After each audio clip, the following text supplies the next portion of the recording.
Welcome back, guys, to the right path. I'm a little stressed lately.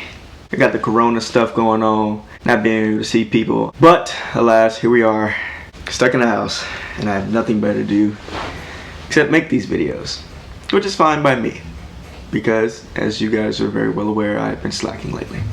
So today we will be talking about mental health, because as I look around at the state of the US today, we have just gone bat stuff crazy. Get it? Bat stuff corona, because the bat, that's probably controversial. So yeah, mental health. It's a big deal. And I'm not talking about any particular ailment or anything like that. I'm just gonna be talking about mental health as a whole and people taking it more seriously. Because clearly we see what happens when people don't take mental health seriously. Mental health is clearly just a big deal in today's day and era. But for some reason, it's still not being taken seriously enough. Okay? I don't know why we struggle with grasping the concept of how important it is. I think a lot of people, because they don't experience it, which is mostly in the US, because a lot of people don't experience mental health, then all of a sudden it's like we don't take it that seriously, or they must be faking just because they haven't experienced it themselves, which is so ignorant, so stupid. Please God, that way of thinking is just, it's dumb. This is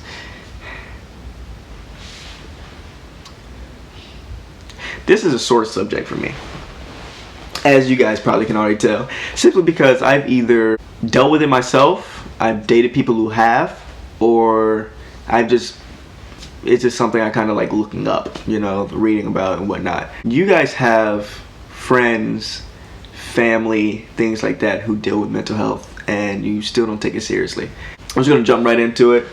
In my past, I've dated a few people who have dealt with things that was more so a cause of the mental health, whether they had panic attacks, anxiety attacks. Anxiety is a big thing. Any type of other attack you can think of, except a heart attack, that's not really a mental thing. But as it pertains to mental health, it is hard for people to deal with, and not just the people who have it, but the people who are around them as well, who understand the gravity of the situation. But what makes it even harder is for people who are so ignorant and stupid that they don't know when to take it seriously. Mental health is never a game. Let's take anxiety, for example. A lot of people are extremely ignorant when it comes to anxiety. Me, I won't lie to you guys, me growing up, I was one of those people, I didn't really get it, I was one of those idiots who was like, just do it, what's so hard? Because I didn't have it. Now, everybody experiences small amounts of anxiety. Most cases, though, it's just you being shy. So don't go around saying, I have anxiety. You're shy. Shut up. It's not the same thing. But everyone at some point experiences certain cases of anxiety. But those who are actually diagnosed with it, it's a serious problem for them, and we downplay it a lot, and it leads to them feeling alone, which in turn just makes it worse. Anxiety stops someone from being able to do things that people like me see as the simplest task. Whether it's ordering food out on a date, whether it's meeting new people, going out, maybe taking the trash out, someone says hey to them, they might freak out. They'll say hey, but their heart starts pumping, they don't want to say the wrong thing, they don't know what's going on, like, it's for real. Like, people make it into a big joke, but it's serious. The people I've dated, and maybe this is God trying to tell me something, a lot of them have had anxiety. I'm more of the extrovert when it comes to my relationships, past relationships, current relationships. I'm more of the extrovert. I have no problem taking the attention off them, putting it on me. And because of that, a lot of my relationships, the people I'm dating, they feel at ease with everything. Also, disclaimer, I'm not looking for a relationship. I know in my last video, I probably came off that way as far as me saying things, why people should date me. I'm not looking. Stop. I'm not. Just cut it out. No, not at all. Not even close. Not looking. Anyway, back to anxiety. So I have dated people who have constantly struggled with something like this, who at first I didn't get it. I'm out with them, we're eating dinner, whatever the case may be, Waiter comes up, what would you have to drink? Me, I'll take a lemonade. I like lemonade. Them. And they'll straight look at me and I'm like, I don't know what you want. Like, I didn't get it at first, but I was like, okay. Well then, after I started getting it, started understanding it, then I started taking it a lot more serious. Because of course, after that, I'm like, why didn't you just, or, you could have just, don't worry, just practice. It doesn't work that way, people. It does not work that way. And there are some people who are so bull-minded that they don't get that. And in most cases, for some reason, people who struggle with this, they make the other people who don't understand angry when it comes to it. Instead of you being understanding to a loved one, instead of you being caring, compassionate, whatever the case may be, you get angry because of the fact, one, you don't understand it because you're stupid. And two, you're not stupid, you're ignorant. You're just ignorant to it. Two, you don't care. And it kind of brings down your vibe because some people, they're like, I don't want to have to do everything for everybody. It's the smallest things. Because I really got the hang of it, or at least got to where I understood it a little bit. She wants water. Or better yet, I started learning practices to where I can take that pressure off of them beforehand. Me, believe it or not, I may be an extrovert. I may like being outside and stuff like that. But I don't want the attention on me. Like, nope, you can keep that over there. I'm good. Like, I don't have to have.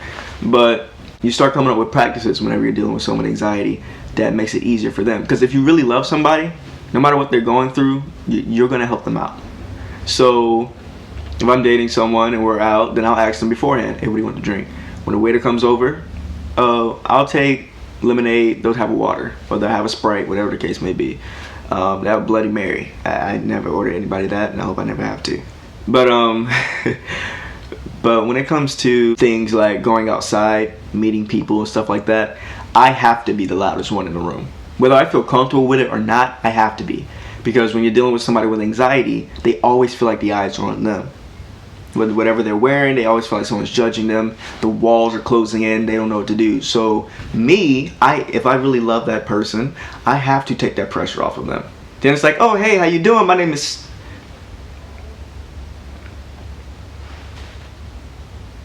I almost said my real name. Oh, hey, how you doing? My name is DJ. It's nice to meet you. This right here is my girlfriend.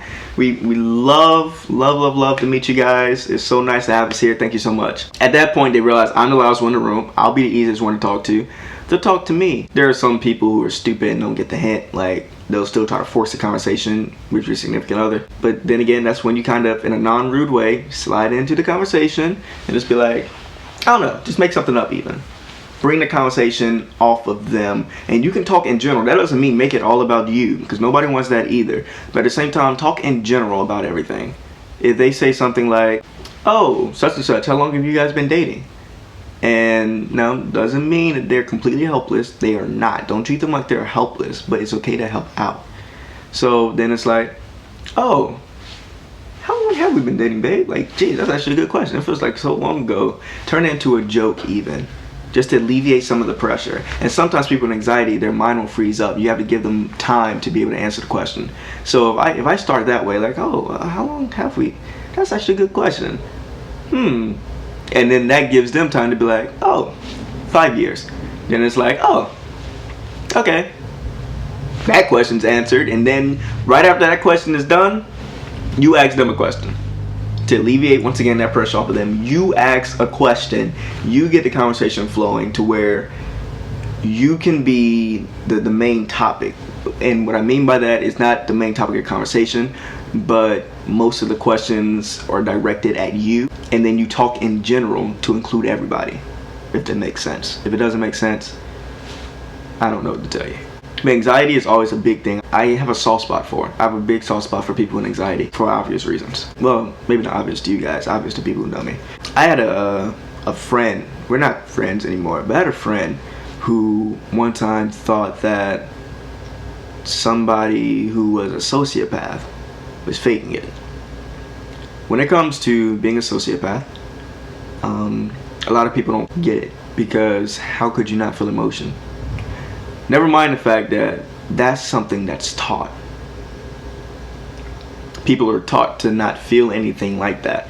And instead of people turning a mirror on themselves, or a mirror on that person's parents, a mirror on that person's surroundings, and trying to figure out why they're like that, they just consider them stupid or automatically evil or crazy, all because they deal with being a sociopath.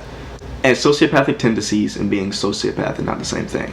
So there are cases where someone just has sociopathic tendencies, but it doesn't actually make them a sociopath. So they can still feel certain things. They just do things where it's like, do you have a heart at all? But they may not feel those emotions towards something you feel. That's different. But they didn't believe it. They thought the person was faking it, whatever the case may be. And I had to look at them like, dude, that's a real thing. They're like, nah, man, there's no way that can be real. Like, just feel. Feeling and emotions, two different things, people. If someone, that would hurt. That would hurt. It's slap me across, it would hurt. That's a feeling. You feel that. I hope we get that.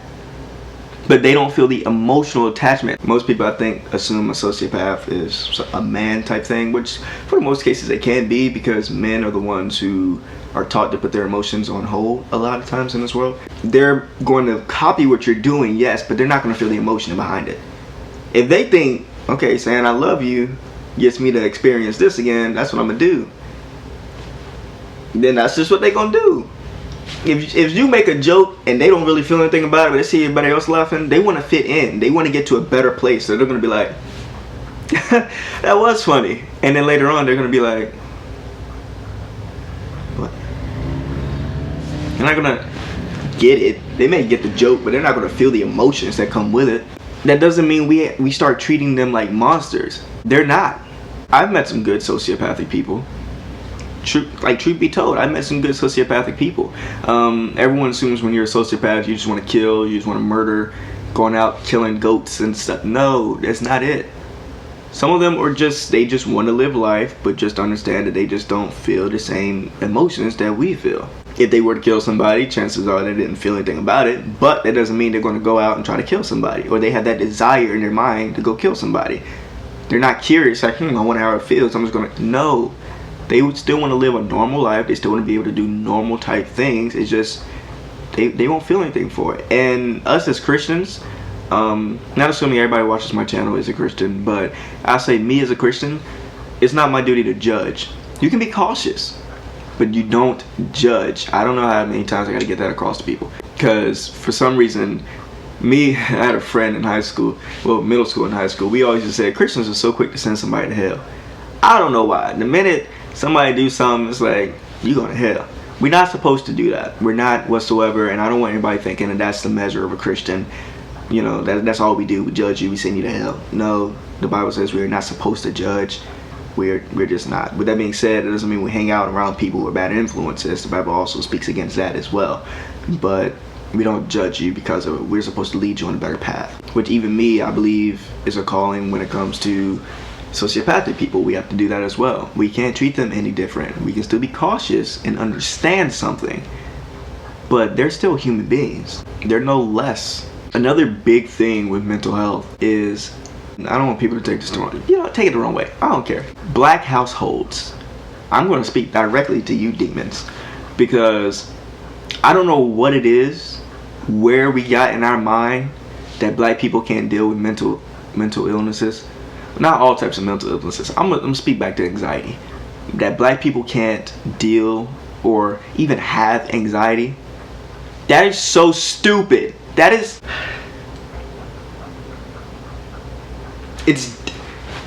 dumb. We're all human. We can all deal with mental illnesses. The brain doesn't look at itself. Isn't that weird? Anyway, I'm off subject. The brain doesn't look at itself and be like, hey, we black. We don't deal with anxiety. No, things like anxiety runs throughout everybody.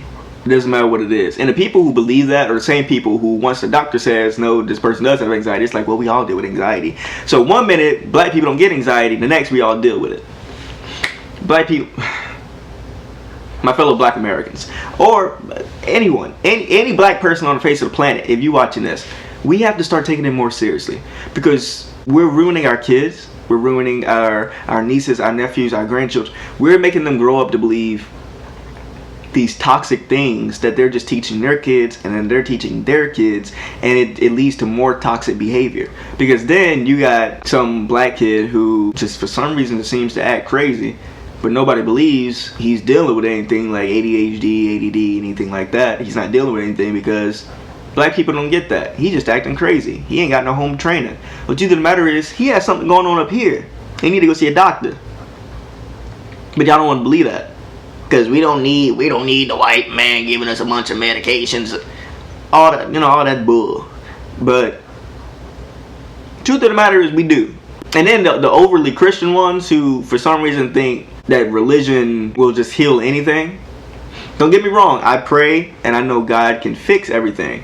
With that being said, I also believe that God put ideas into the minds of men to come up with things to combat certain things. Like medicine, for example. No one can sit here and just think of a random idea unless God didn't put it in your head. I believe that through religion, medicine, and mental health can be combated through people. I believe God works through people and stuff like that. Which is why I'm not one to believe like, oh, they're just gonna inject you with this and inject you with that. Like the anti-vaxxers, I am not an anti-vaxxer, people. I am not going to sit there and watch my kids struggle because God will find a way of healing them. When God's sitting up there like, didn't I give them a vaccine? Jesus, you see this? I see it. You made them. You made them. Don't go there with me. Don't go there with me. I didn't make this. What? Angels, fly over here for a second. You see this? Well, I get the medicine's right there. I told them to make the medicine, and I can't please these people. Somebody get the devil on the phone so he can watch this. I told you they were stupid. If I was God, I'd be sitting up there laughing at y'all. I gave y'all all this, the medicine, the herbs, everything like that to combat these things. I gave you guys the ideas, the formulas, whatever the case may be. And you guys are sitting up there still waiting for me to come down there and snap my fingers. That's so unrealistic. Humans who like to believe everything logically, that is so illogical. And the same thing goes in black households. We like to believe everything has a certain logic to it, like to be fake woke, but then we do a whole bunch of illogical and unwoke things that just doesn't make any sense to me. You know how many kids struggle in black house? I was one of them. Because of mental abuse, because of physical and emotional abuse as well, it gets into your mind that you can't do much of anything, or that you're struggling with so many things like anger, not being able to control your emotions. Because I dealt with these things. I used to have a huge anger problem. Now I'm a lot more mellow, but my anger used to be explosive because I used to keep everything inside. I felt like I had no outlet. We would go to therapy, we go right back, nothing would change. I almost felt like therapy was something that just made them look good or something like that, and nothing would change. And then that wears down on a child's mind. It's like, nothing I do is working. I try to behave this way, it's not working. Then okay, well then I'm gonna act up. And then at least that gives me some type of attention. And then they grow up acting up because then they associate acting up with attention. You're not supposed to, that's a sign of mental instability. You can't do that. You cannot do that to your kids. We have to, and there's none of that tough love stuff. Now with that being said, there are sometimes you have to give tough love, but I'm saying tough love isn't the only love that you have to show your kids. I'm getting heated, but it's just the truth. Growing up in a black household, you're either, especially a religious black household like I was, raised in, sometimes you're either, when you're a kid and you're struggling with things, you're told to go pray about it, or it doesn't exist. As a kid, nobody wants to hear that, because obviously it exists to them. Whatever they're feeling, whatever pain, it clearly exists to them, and they feel like it's being downplayed. Nobody ever wants to feel like something that they care about is being downplayed like that. Something that's bothering them is being downplayed. Because as a kid, you're not really going to grasp the concept of going to go pray.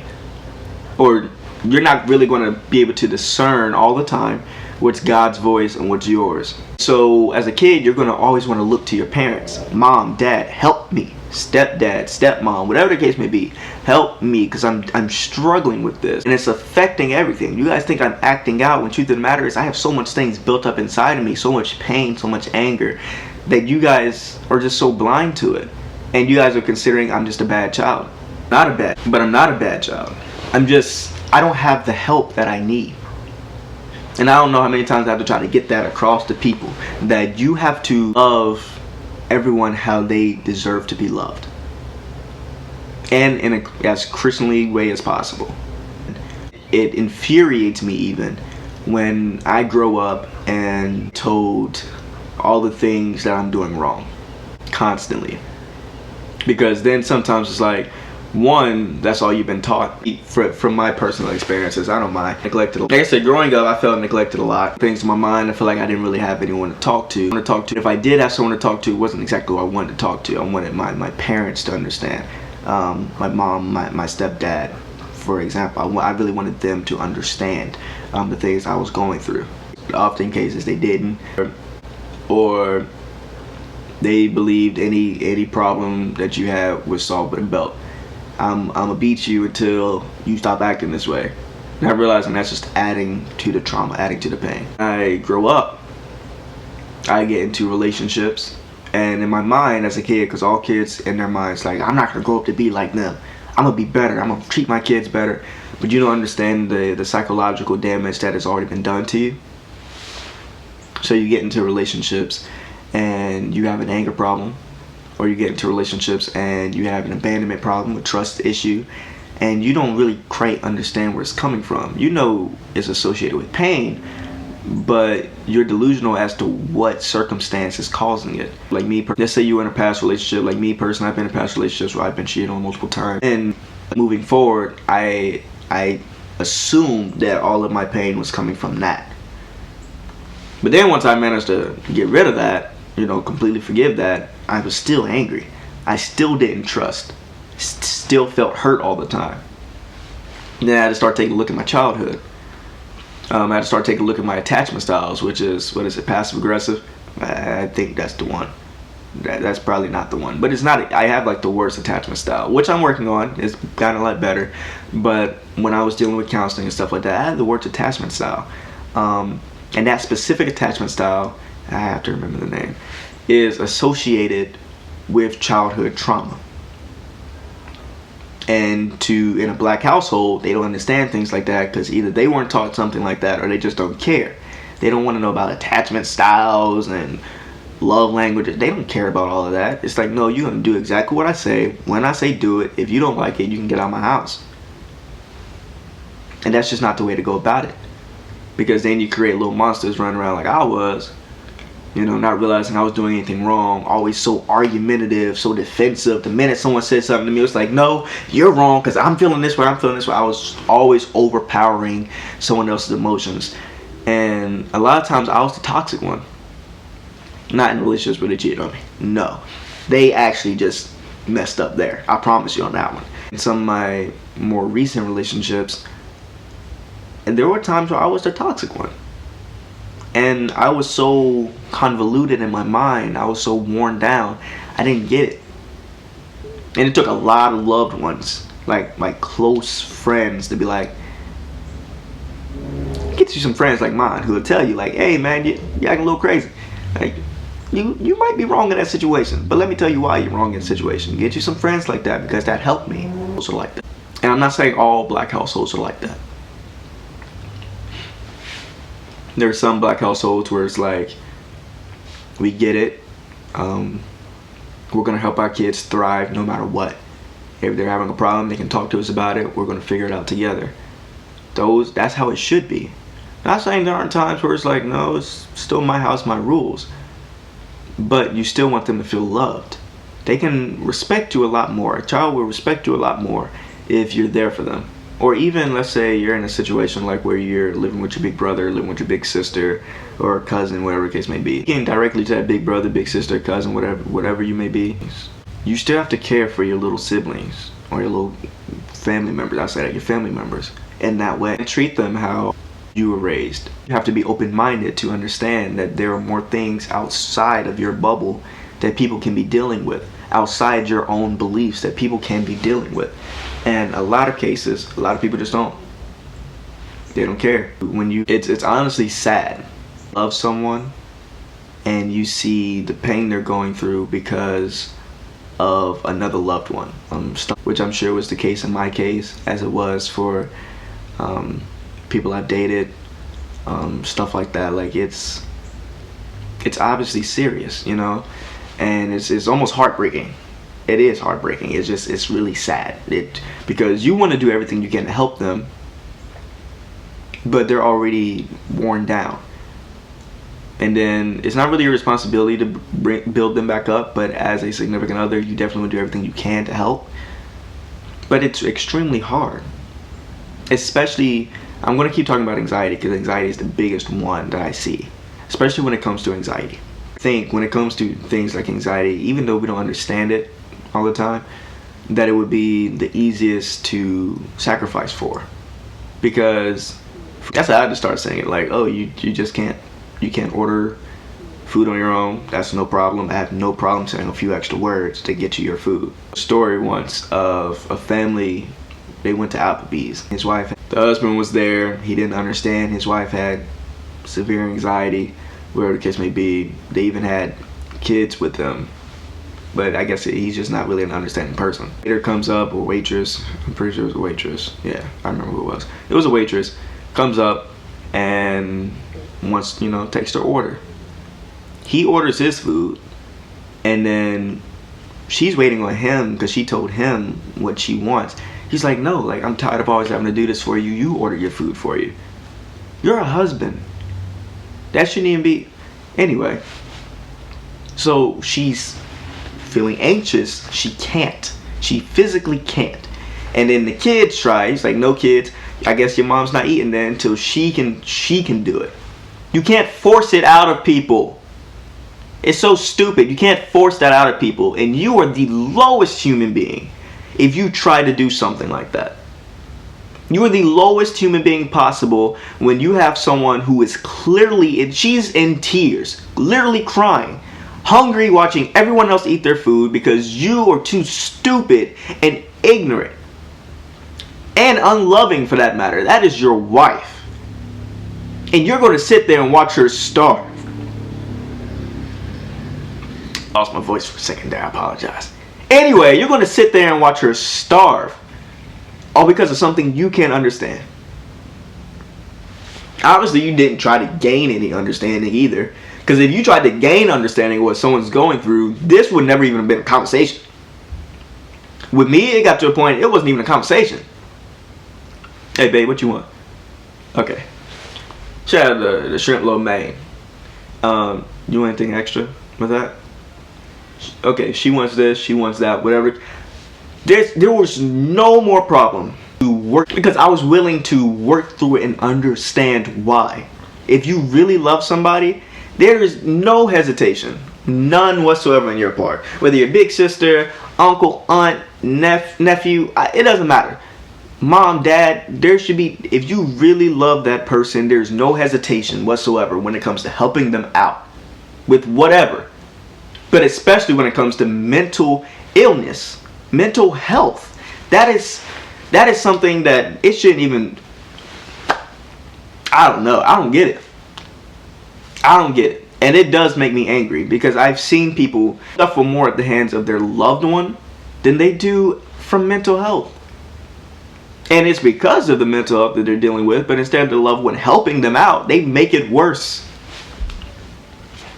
You ain't got anxiety. That don't exist. Black people don't get anxiety. They're stupid.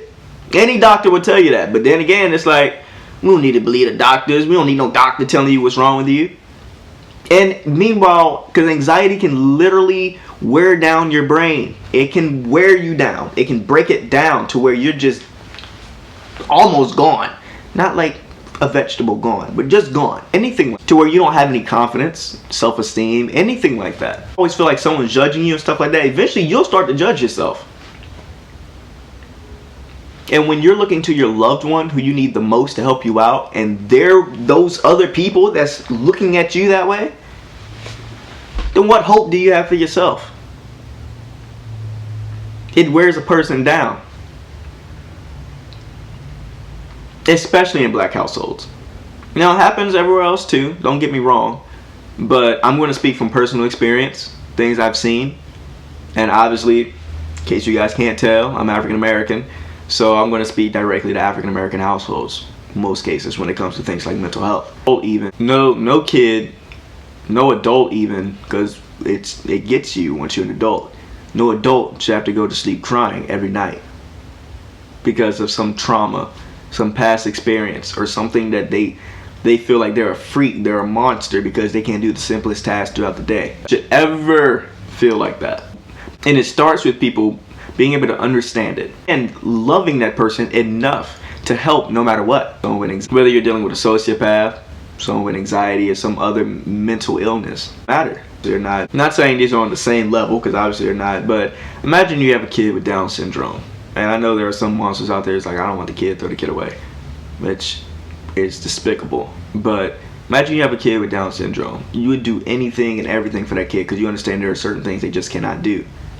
Like I said, I'm not speaking to them as though they're on the same level, but there are still some of the traits. People with anxiety can't just talk for themselves sometimes. It freaks them out.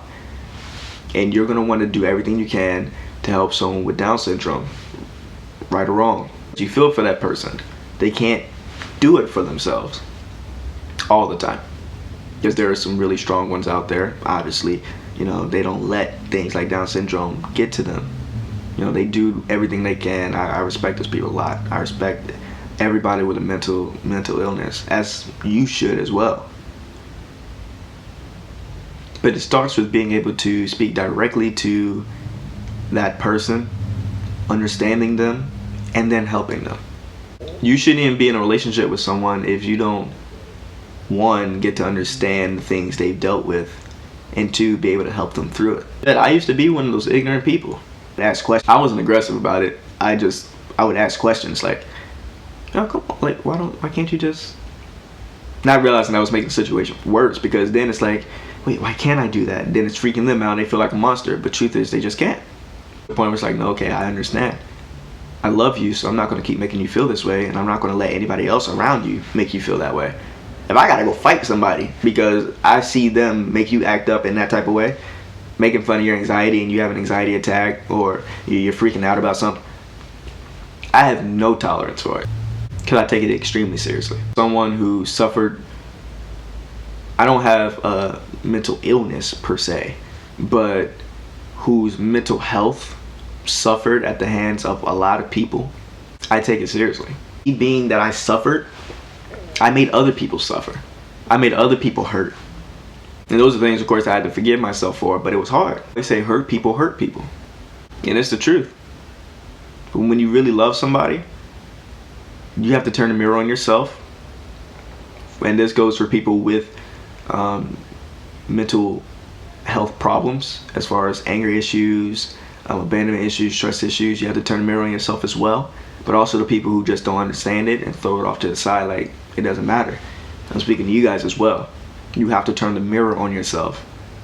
You have to love yourself, and you have to love others enough to help them. I always will. So I told myself there'll never be another day where I come across anybody with anxiety or some other mental, problem, and I don't try to understand them and try to help them through it. Me personally, I can spot an anger issue a mile away. I almost sense it. Wherever I meet, wherever I talk to, I could be around a group of people and I can feel it. It's like a feeling. You know when someone's just angry. To understand it, I try to get them past that. What's the source of this anger? Depression. Depression's another really big mental health problem. You don't understand. I'm depressed. Don't be. Why didn't I think of that? In today's day and age. Actually, one lesson my mom always taught me. 2 lessons, actually, very important lessons. These are 2 that I definitely stuck by growing up. Was people first. You need to be, and that should just be a human thing. That's something you need to be taught. Even a Christianly thing. Even in the Bible, you have to put people before yourself. One is, I'm not going to hell and behind nobody. I got 4 little brothers and sisters. My mom would look at us and be like, look, I'm not going to hell and behind y'all and nobody else. That's how I feel now. I'm gonna do the right thing no matter what. I'm gonna talk to you. I'm gonna try to help you through your problems. I'm gonna do everything I can, because I have to put you first. And I also gotta make sure I don't go to hell and behind however I treat you. Grasp that. I couldn't imagine it's my kid come up to me and said, Dad, I'm feeling depressed. Doing something right as a parent. The surroundings. And maybe I am, but it's coming through their other surroundings. So then you gotta pinpoint that surrounding. You got to see what they surround themselves with and help them. Suicide, that's only when people seem to care. When a depressed person, an anxious person commits suicide, then it's like, oh man, we probably should have took that seriously. Not like you could, it's not like they didn't tell you 1,500 times. Not like you couldn't tell. It's sad, you know, because people refuse to put people first. They can't get out of their own head long enough to realize the pain that it's causing other people. It took me a while to do that. It took me a while to get out of my own head. I'm still working on myself today. I have to be able to feel other people's emotions as well around me, and therefore react based off that.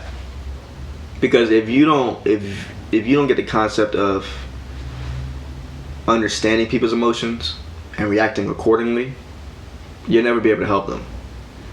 If you're sitting there the entire time and just in your mind is like, well, I don't think that's real, so it's not real, so I'm not going to treat it real. Time you wake up, because you have to be asleep to be that stupid.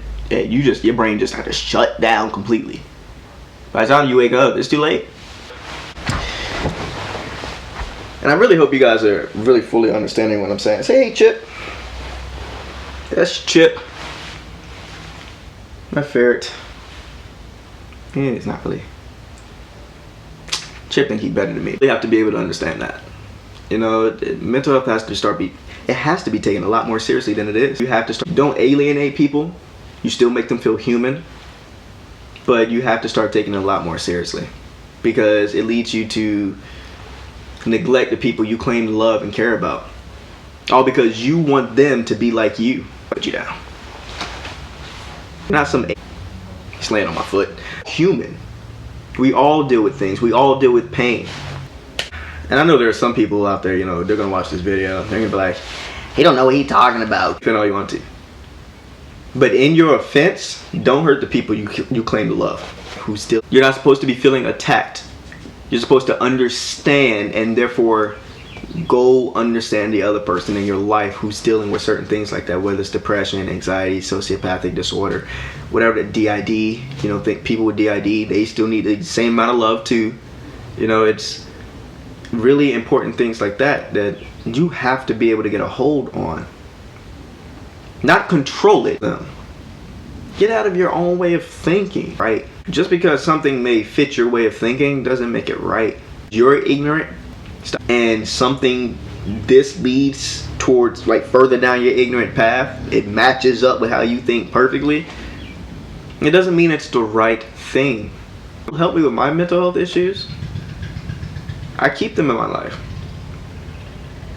because I need them. I have to feel loved. I have to feel important. I have to feel like my words matter, and they make me feel that way, and vice versa. I offer them a doorway to talk, a path to have fun, or whatever the case may be, to escape even from everything that they deal with. People who know me know you can talk to me about literally anything. I don't have a filter, whatever. You can talk to me about literally, and the same bull is true for anyone who watches this video. If you feel like you have no one else to talk to, by all means you can talk to me. I always link my social media in the description and on the video. I should probably start putting my email on there too. I don't really check that much. So, mental health is no picnic. Mental illness is not something we can just glance over. It's because we don't believe in it. Black people, it is real. Get out of that tough love way of thinking and realize, okay, maybe I just need to actually just love you. Because some people, they abuse you mentally, physically, and emotionally and call it tough love. No. It is not the same thing. Tries to talk. When a kid desperately is calling on your help or desperately tries to talk to you and it's like, get on my face with that. I don't want to hear that. Like, yo, you need to pray. Or stop crying before I give you something to cry about. No. Talk to them and understand. I'm not saying some kid throwing a temper tantrum is mental health. No. No, that's go to your room. we not. No. I will spank you. Go sit down somewhere. All because you ain't get no candy. Got attitude because he ain't get no juice. No. But when you hear your kid at night, in most cases they try not to let you hear them. In some cases you just ignore it. When you hear your kid at night crying or even praying, don't just be like, Let them cry it out. Let God handle it. Not when God made you their parent to go help them. Everybody wants God to just move, snap his fingers, make everything disappear. He works ways, inconspicuous ways. Now and then, maybe a grand gesture, yes, but he will work through people. He will work through loved ones, whatever the case may be. You guys have to let God use you and stop turning a blind eye. If you have a loved one out there, and maybe even in the room with you right now, in your household even, go be there for them. And loved one doesn't have to be family. It could be friends as well. Go be there for them. Be like, there's no harm in that. Go talk to them. Be like, I apologize for not understanding your pain. Not understanding the things you're dealing with. I apologize. What can I do to help and make this easier on you? It's okay. Stop being so prideful. Stop being so egomaniacal. An ego will still be there, I promise you, but you'll be a lot better person if for once you put that to the side and realize, I love you more than my own pride, more than my own ego, more than my own beliefs. I love you, and so I'm going to help you. No, I may not fully understand it. No, I may not think this is fully a real thing, but it's real to you, and I love you. I'm going to help you. It's as simple as that. It's really just that simple. I love you, so I'm going to help you. I like you, so I'm going to help you. I'm a decent human being, so hey, I'm going to help you. No harm, no foul. Guess what's going to happen at the end of that? That person's going to feel a lot better because they're going to feel like finally the person they want to understand them is finally starting to understand them and trying to help. And then you're going to understand them better, but then you're just going to go right back, play video games, watch TV, do your nails, makeup, whatever you were doing. I know I need a haircut, get my nails. Hey, go do whatever you were doing. Like, your life doesn't change. It's just you now understand that you have to take better care of this person you claim to love. It's not just providing them food, shelter. Like, that's another famous line people love to throw at people. You in my house, my rules. I put a roof over your head, food in your belly, so whatever I say, go. No, that is not. No one's going to look at that and just be like, oh, they do love me because I have these things, so I can't argue. Keep all this on the inside. And then grow up and be one of the most toxic people in the world, and everybody just hates them because they're being toxic, not realizing it's because they had no outlet. They had no help. Anyway, at this point, I'm just rambling on. Wake up, people. Especially with how the world is right now. We overlook mental health a lot. Especially a lot of older people. They just say, millennials. Like, no. Y'all deal with it too. That's why y'all act crazy now. That's the reason I got it is because that generational curse that you've refused to break. I'm gonna break my generational curse.